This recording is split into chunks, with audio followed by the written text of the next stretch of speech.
Good morning student. वापस से आपके लिए लेके आए हो, बहुत ही खूबसूरत सी पोएट्री है जो कि है स्टैंडर्ड 10 में हिंदी में।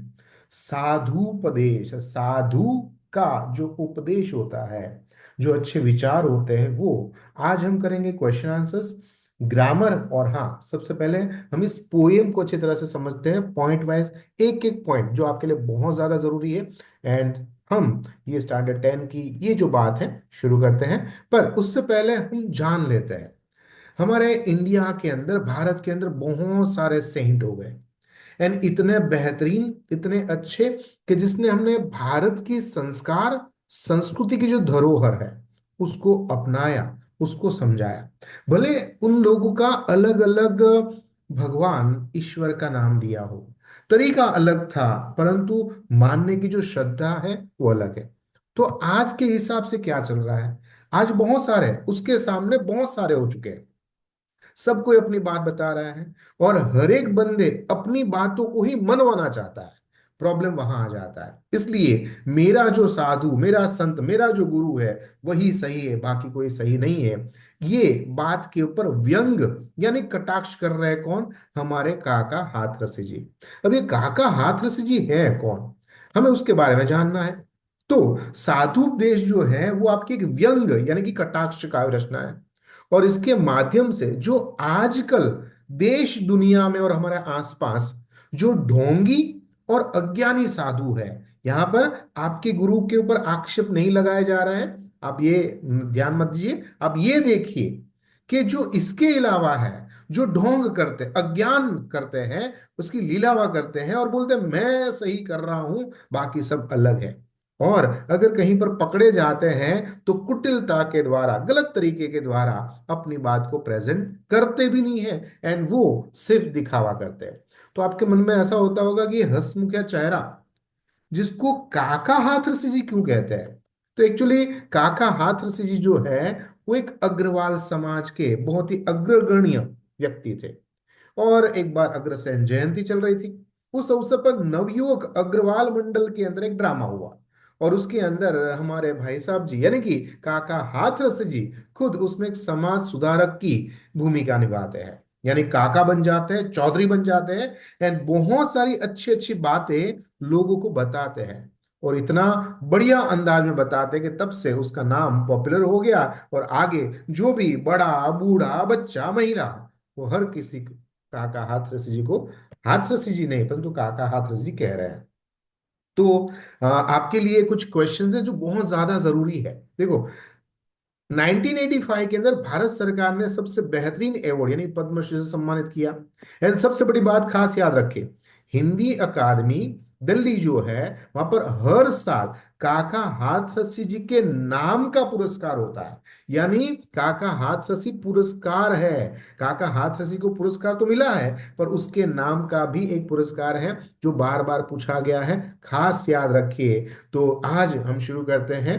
प्रस्तुत रचना है जो ढोंगी धूर्त बाबाओं की लीला का चित्रण किया है। साधुपदेश शीर्षक से ही आपको पता चल जाता है कि एक सज्जन नहीं परंतु गलत लोगों की, ढोंगी लोगों की किस तरह से बातों को यहाँ पर उजागर किया है। तो शुरुआत करते हैं आज की पोयम, वर्ड टू वर्ड चलते हैं एंड समझते हैं ये आपको क्या कहना चाहते हैं। तो शुरुआत है, आइए प्रिय भक्तगण, उपदेश कुछ सुन लीजिए। बाबा जी बैठ जाते हैं, गांव के बाहर होती है, झोपड़ी होते हैं और वहां पर अपना जो भगवा वस्त्र है वो धारण करते हैं, लंबी सी दाढ़ी होती है, माथे पे त्रिपुंड लगाया होता है और बोलते हैं आइए प्रिय भक्तगण उपदेश कुछ सुन लीजिए। पढ़ चुके हैं बहुत पोथी, आज कुछ मेरे से भी गुन लीजिए। हाथ में होती है गोमुखी, है ना, आपने देखा होगा जो माला होती है उसके ऊपर एक कवर करने वाला कपड़ा लगाया जाता है, उसको गोमुखी कहते हैं। हाथ में है गोमुखी और माला सदा हिलती रहती है, उसके अंदर चलते रहते राम राम राम, मुंह में राम, बगल में छुरी चलती रहती है। माला सदा हिलती रहती है और नम्र ऊपर से बनते हैं और भीतर से हमारा ही छुरी यानी कि हमारा ही गलत कार्य होता है। तो लिखा जाता है कि ढोंगी साधु महात्मा जी अपने भक्तों को उपदेश देते हुए कहते हैं कि आइए मेरे प्रिय भक्त लोग, आप अनेक ग्रंथ पढ़ चुके होंगे, आपने अनेक पुस्तकों को पढ़ चुका होगा, अब आप मेरे पास से कुछ एक्स्ट्रा, कुछ क्वालिटी वाला ज्ञान, गुण, संस्कार ले लीजिए। आप अपने हाथों के अंदर, के साधु महात्मा अपने हाथों के अंदर माला लेकर बैठे हैं, और माला के ऊपर जो कवर किया हुआ होता है कपड़ा, उसको गोमुखी कहते हैं, उसके अंदर माला फिराते रहते हैं, ताकि लोगों को लगे कि वाह ये तो ईश्वर का जाप कर रहे हैं। परंतु जाप करने वाला, ध्यान लगाने वाला का इधर उधर ध्यान कहीं नहीं होता है। इसके अलावा ऐसा दिखावा करते हैं कि मैं बहुत ही विनम्र हूं, मैं बहुत ही ज्ञानी हूं, और मेरे ऐसे तो कोई इंसान नहीं है, परंतु अंदर से क्या चल रहा है, तो कि छल कपट, ये तो लोगों को पता ही नहीं होता है ना। तो इसकी बात की गई है। आगे बढ़ते हैं, कहते हैं नगर के बाहर कहाँ रहते हैं साधु महाराज जी, तो कि नगर के बाहर रहते हैं, बगीचे के बाजू में रहते हैं, वहां पर एक छोटी सी झुपड़ी बना लेते हैं। दीप जैसा, यानी कि बहुत ही दुबला पतला शरीर होता है, हट्टा कट्टा भी कह सकते हैं आप, दुबला पतला भी कह सकते हैं। सीप जैसी खोपड़ी होती है। तर्क ऐसे वितर्क करते हैं कि जैसे उसके पास ही ज्ञान नहीं और किसी के पास है ही नहीं। खुल न जाए पोल, इसलिए मन में लगे मत कापने। फिर हमें ज्ञान देना शुरू करते, बेटा जीव क्या है, ज्ञान क्या है, ब्रह्म क्या है, तू अज्ञानी है, आ बैठ मेरे पास, मैं तुझे ज्ञान देता हूं। तो उसका बताते हैं कि ढोंग करने के लिए ऊपरी दिखावा करना बहुत जरूरी है। इसलिए साधु सच्चा वेश बनाने के लिए कुछ चीजों का सहारा लेता है, ताकि हमें वो लुपटा सके।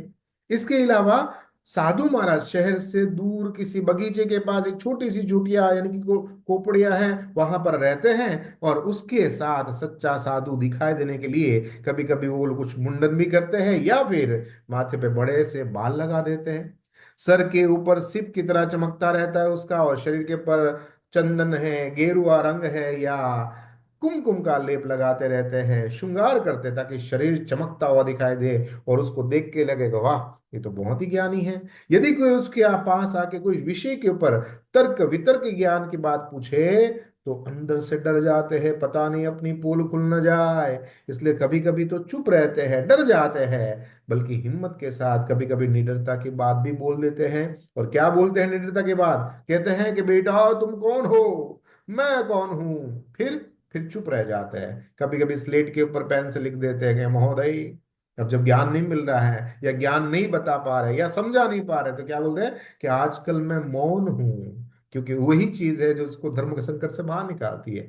ये युक्ति काट लीजिए, सामने कोई तर्क वितर्क करने वाला विद्वान ज्ञानी आ जाए, तो बस अपने आप को चुप कर कर वहां से छटक बारी ढूंढ लेते हैं। तो कहते हैं यदि कोई व्यक्ति आपसे इस विषय में तर्क करने के लिए आते हैं, तो आप उसको कहते हैं कि जीव, जगत माया क्या होती है, परमात्मा क्या है, आप कौन है, मैं कौन हूं। तो बिल्कुल मत घबराइए, कुछ मत बोलिए, केवल एक स्लेट पर यह लिख कर देख दीजिए कि आजकल आपका मौन व्रत क्यों चल रहा है। जब तर्क वितर्क नहीं होता है, तो ये उसका सॉल्यूशन होता है। इस तरह से यहाँ पर बाबा जी अपने आप को उस चंगुल में से बाहर निकाल लेते हैं। आगे कहते हैं, किए जा निष्काम सेवा, सब फलेच्छा छोड़कर, याद फल की जब सताए, खा पपीता तोड़कर, स्वर्ग का झगड़ा गया, भय की नरक को छोड़ दे, पाप घट जाए तो काशी जाकर कुछ फोड़ दे। बस ऐसी तर्क वितर्क की बात है। इतने सारे बाबा जी है कि अगर आपको परेशानी है, अच्छा ये परेशानी है, ठीक है बेटा, आपने लास्ट कब पानी पूरी खाई थी, तो क्या कल खाई थी, अच्छा मीठी खाई थी तीखी खाई थी, मीठी खाई, बोला तीखा खाओ, बोला ऐसा ज्ञान देते हैं। आपको काले रंग का पर्स रखना चाहिए, मतलब मेहनत की बात नहीं बताएंगे, और आगे बढ़ने की बात नहीं समझाएंगे, और नसीब के आड़े पत्ता जो है वो हटाने का काम बस बाबा जी के हाथ में होता है। इसलिए क्या कहते हैं कि आप, यानी कि साधु महाराज जी, आप बिना किसी कामना की इच्छा लोग सेवा उसकी करना चाहते हैं, फल की परवाह बिल्कुल मत कीजिए। यदि फल कभी याद आ जाए, तो इधर उधर हाथ मार लीजिए, बस स्वर्ग प्राप्ति का कोई वास्ता मत कीजिए, नर्क जाने से डरो मत। यदि आपके पापों का घड़ा भर जाए, तो आपको चिंता मत करो, बस थोड़ा सा काम करना है, काशी जाना है, और वहां पर जाके एक डुबकी लगा देना है, फल चढ़ा देना है, दिया कर देना है, बस आपका सीधा एंट्री हो जाएगा स्वर्ग में। इस तरह से साबुन की चुटकी लेकर धुल के अंदर से कुछ ऐसा धुआं उड़ाएंगे, बोलेंगे वाह देखो ये है मेरा चमत्कार। और काफी सारे भक्त लोग बेचारे भूले भाले सीधे साधे ऐसे ही साधुओं के भ्रम में आ जाते हैं, फंस जाते हैं।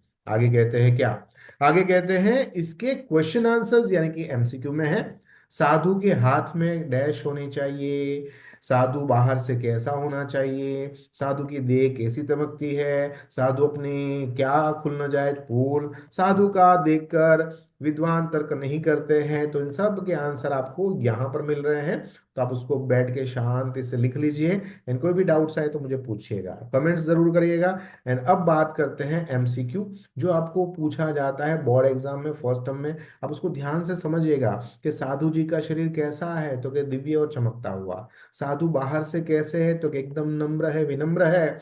नाम जपने का साधन क्या है, तो कि माला है। ये सारे एमसीक्यू हो गए। अब बात करते हैं हम आपको और एमसीक्यू जो बड़े हैं। ढोंगी साधु के मत अनुसार आप अपने हाथ में हमेशा माला लेकर गोमुख के उससे फिराते रहिए, क्योंकि ढोंगी साधु के मत अनुसार अपने हाथ में हमेशा माला लेकर गोमुख के फिरने से लोगों को ऐसा लगता है कि बाबा जी ईश्वर का ध्यान या जाप कर रहे हैं। ढोंग करने के लिए हमेशा वो ऊपरी दिखावा करते रहते हैं। और सच्चा साधु दिखाई देने पे कभी कभी मुंडन होता है, तो कभी कभी उसके सर पे बहुत सारे बाल होते हैं। ठीक है। आगे बताया कि ढोंगी साधुओं को उपदेश देते हुए कहते हैं कि यदि कोई व्यक्ति आपसे किसी विषय में तर्क करे तो क्या करना है, कि आजकल बस मैं तो मौन हूं, ये उसको तर्क में से बाहर निकालने में मदद करता है। आगे है वन लाइन आंसर। दिखावा करते हुए साधु कैसा व्यवहार करते हैं, तो दिखावा करते हुए साधु अपने हाथ में गोमुखी रखते हैं, माला फेरते हैं, विनम्र बन जाते हैं, पर मन के अंदर छल कपट होता है। साधु उपदेश देते हुए झोपड़ी कहाँ बनाते हैं, तो झोपड़ी हमेशा गांव के बाहर, शहर के बाहर जो बगीचा होता है उसके पास एकदम सीप जैसी उसकी झोपड़ी होती है। दम्भी साधु किस बात का भय सताता है, दम्भी साधु को ये इस बात का भय सताता है कि अगर उसको कोई उचित जवाब नहीं दे पाए तो शायद तक उसकी अज्ञानता की पोल न खुल जाए। साधु मौन धारण क्यों करते हैं, साधु इसलिए मौन धारण करते हैं क्योंकि उसके बहुत सारे गूढ़ प्रश्न का जवाब उसके पास नहीं है। अब ऐसे धर्म संकट के अंदर मौन धारण करना ही सबसे बड़ा इलाज मानते हैं, है ना। आगे क्या कहते हैं, तीन वाक्य में जब भी ये तीन वाक्य आंसर लिखो, दो तीन वाक्य वाले, तो हमेशा बच्चों आपको याद रखना है राइट हैंड साइड के अंदर सबसे पहले कर्ता का नाम लिखे, फिर कृति का नाम लिखे, एंड देन साहित्य प्रकार लिखने के बाद ही आप आंसर लिखिए। जब आप आंसर लिखते हो तो खास याद रखिए कि जो आपके मेन मेन वर्ड होते हैं उसमें से तीन चार या पांच ले लो, और उसके नीचे आप अंडरलाइन करोगे तो बहुत ही अच्छा आपका प्रेजेंटेशन रहेगा। और उसके कारण से जो चेकर है उसके ऊपर आपकी जो इंप्रेशन है वो जोरदार जाएगी। क्वेश्चन क्या है कि ढोंगी साधु भक्तजनों को क्या उपदेश देते हैं। तो ढोंगी साधु अपने भक्तजनों को उपदेश देते हैं कि वो अपने हाथ में गोमुखी लेकर माला फिराते रहते हैं, ढोंग करते रहते हैं। ऊपर से विनम्र और सज्जन दिखने का ढोंग करते हैं, पर अंदर में उसके छल कपट चल रहा है। शहर के दूर झोपड़ी बनाकर निवास करते हैं, सिर मुंडाकर चंदन लगाकर लगाते हैं, मौन व्रत धारण करते हैं, और नर्क की परवाह और खूब पाप करते हैं, ऐसा है। ढोंगी साधु मौन व्रत क्यों धारण करते हैं, तो उसका धर्म संकट में से बाहर निकलने के बाद है। और most important question number one रहेगा, उसको अच्छी तरह से याद कर लीजिएगा। अब बात करते हैं हम, हमारा और ग्रामर है जो है मुहावरा। मोस्ट इंपोर्टेंट, पोल खोलना यानी रहस्य प्रकट करना।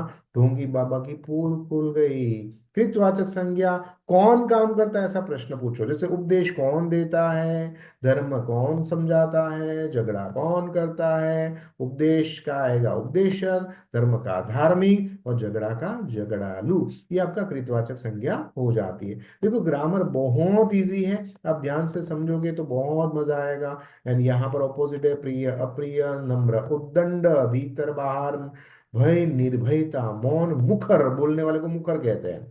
विशेषण बताओ हमें, विशेषण हमारे आपके सामने है। जो है स्वर्ग का आएगा स्वर्गीय, चमक का आएगा चमकीला, तर्क तार्किक, धर्म धार्मिक, देह देहिक, नगर नागरिक। भाववाचक संज्ञा जो फील कर सकते हैं ऐसे वर्ड होते हैं, जिसमें यहाँ पर क्वेश्चन है उसके उत्तर है। नम्र का आएगा नम्रता, कोपना कोपन, गुणी गुण, भयभीत भयभीति। तो ये हो गए हमारे अलग अलग ग्रामर पार्ट। अब आती है संधि की बारी। तो संधि के अंदर है हमारे पास निष्काम, जो षटकोण का श होता है उसका डबल डॉट होगा, तो निष प्लस काम। ए का ई बनता है तो फलेच्छा। साधु ऊ का ऊ होता है यानी कि उपदेश। ओ का भी ऊ होता है तो महा प्लस उदय आएगा यहाँ पर, करेक्ट करिएगा, महा प्लस उदय। सदा प्लस एव, सर्व प्लस उत्तम। इसके बाद है शब्द समूह। शब्द समूह में हमें बताओ। और उसका उत्तर क्या है? तो कि सच्चिदानंद जगत का मूल तत्व क्या है? तो कि ब्रह्म है। न बोलने वाला व्रत, तो कि मौन व्रत। धर्म के बारे में उलझन है, तो धर्म संकट। जिसमें कोई इच्छा न हो, निष्काम। गाय के मुख जैसी गोमुखी। और नाम जपने का साधन है माला। तो ये था हमारा ग्रामर के साथ एक खूबसूरत सा हमारा चैप्टर, जिसका नाम था साधुपदेश। आप हमें बताया कि ये आपको कैसा लगा। अच्छा लगा तो दो लोगों तक पहुंचाने की जरूर कोशिश करिएगा। तब तक मुझे आज्ञा दीजिए। आपका दोस्त, आपका मित्र